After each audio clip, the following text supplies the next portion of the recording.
Mesdames, Mesdemoiselles, Messieurs, bonjour, bienvenue dans l'émission En marchant sur les traces des poilus, aujourd'hui consacrée au 5e volet du Saillant de Saint-Mihiel, où nous verrons particulièrement certaines infrastructures allemandes. Alors, nous nous dirigeons vers un poste de commandement allemand, là, mais je voudrais dire encore une petite chose sur les nécropoles militaires allemandes. Le terrain dans lequel sont inhumés les Allemands, donc au départ était loué. Il n'appartenait pas aux Allemands, hein. Il était loué depuis donc 1919 jusqu'en 1966. Et après, donc, il y a eu un décret gouvernemental qu'ils arrêtaient l'allocation, mais qu'ils continuaient à prêter les terrains donc, aux Allemands. Dans ces conditions, les Allemands ne peuvent pas mettre leur drapeau national, contrairement aux alliés américains, anglais, canadiens, australiens, où eux, bien sûr, le terrain leur est octroyé. Hein, et finalement, on pourrait presque dire que lorsque nous visitons une nécropole alliée, que nous entrons dans leur pays, quoi, finalement. Voilà.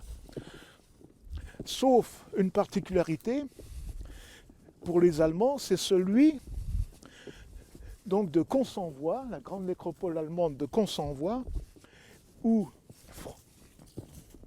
François Hollande et Angela Merkel sont venus lors de la grande cérémonie du 100e anniversaire de la bataille de Verdun au mois de juin 2016. Là, vous avez maintenant le drapeau européen, français et allemand.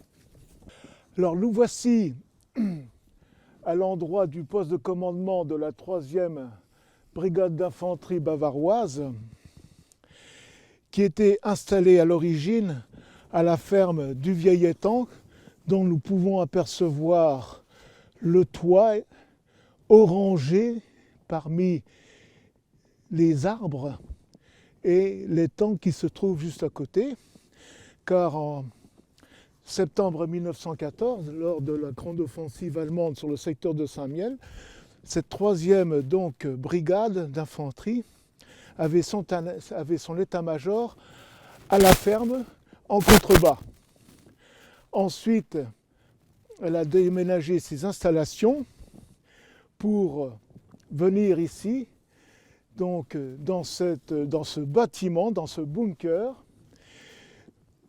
assez imposant, qui est construit d'une parfaite maçonnerie, dont la façade est doublée à l'intérieur par disons, des pierres de taille. Et à l'intérieur, si vous me suivez, vous avez également un double plafond à l'épreuve donc des bombardements. Alors cet abri, du moins ce poste de commandement, est doté de plusieurs salles, comme vous pouvez vous apercevoir, plusieurs pièces. J'ignore où se trouvait le bureau du général-major Langhauser, qui commandait la 3e brigade à l'époque,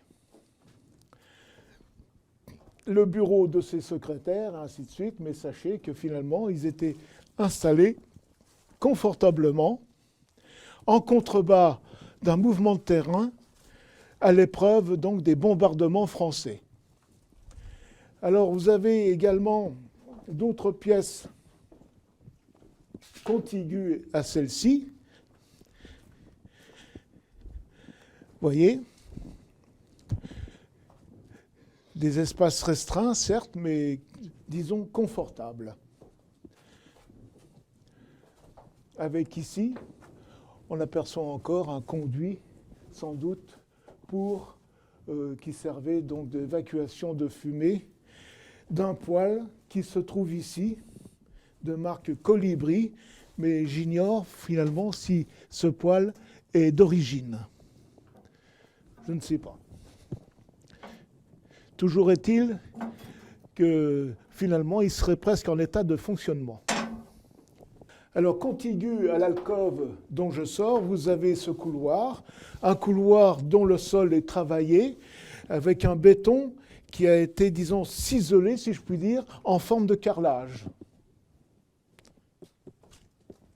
Alors, pour loger tout le personnel travaillant au bénéfice de l'état-major de la 3e brigade, il y avait creusé, donc, à flanc de colline, 2 sapes qui servaient d'abri pour loger secrétaires, autres officiers et sans doute autres sous-officiers.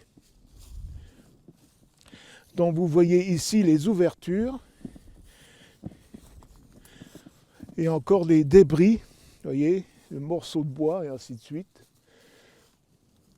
Et on voit la partie encore travaillée, bétonnée, hein, qui servait, si vous plaît, donc d'armature pour solidifier donc, cet espace. Alors, un peu d'historique concernant cette 3e brigade. Cette 3e brigade a servi ici de septembre 1914 à décembre 1915 et elle a été relevée par la 9e brigade d'infanterie bavaroise.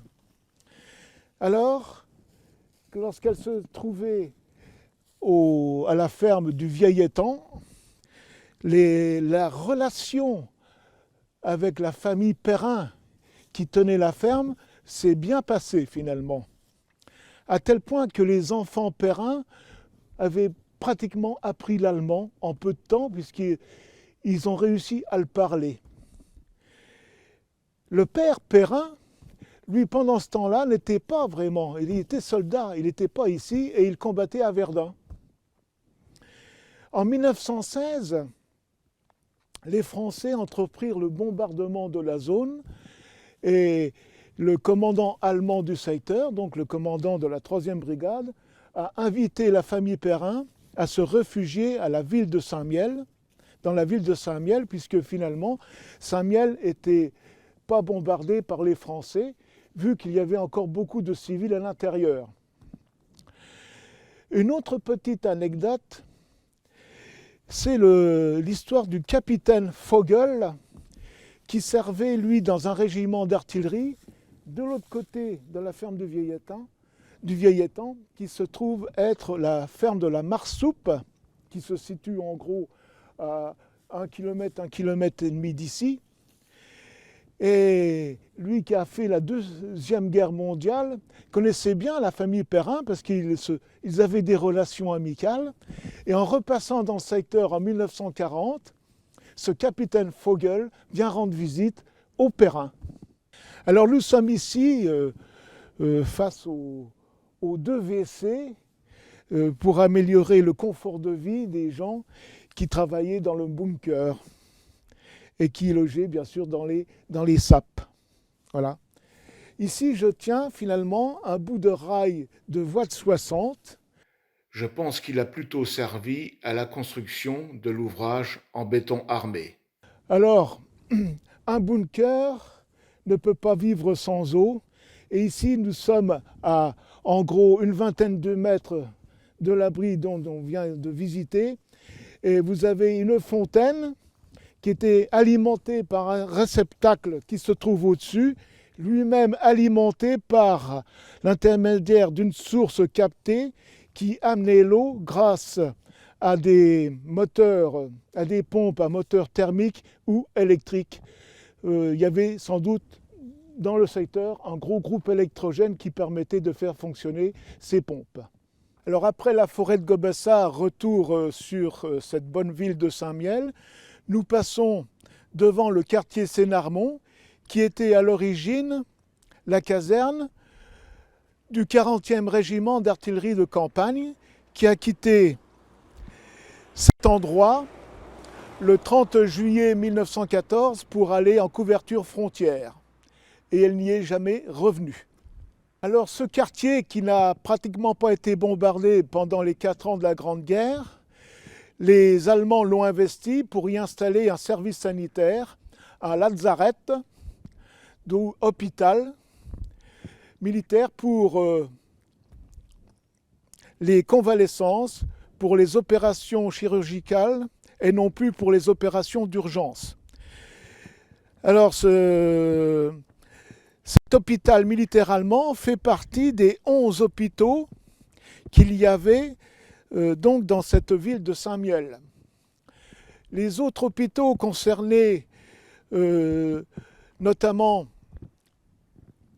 le foyer Sainte-Anne, concernaient également des bâtiments de l'ancienne abbaye, et il y avait aussi des caves en ville qui étaient concernées pour servir d'hôpital militaire.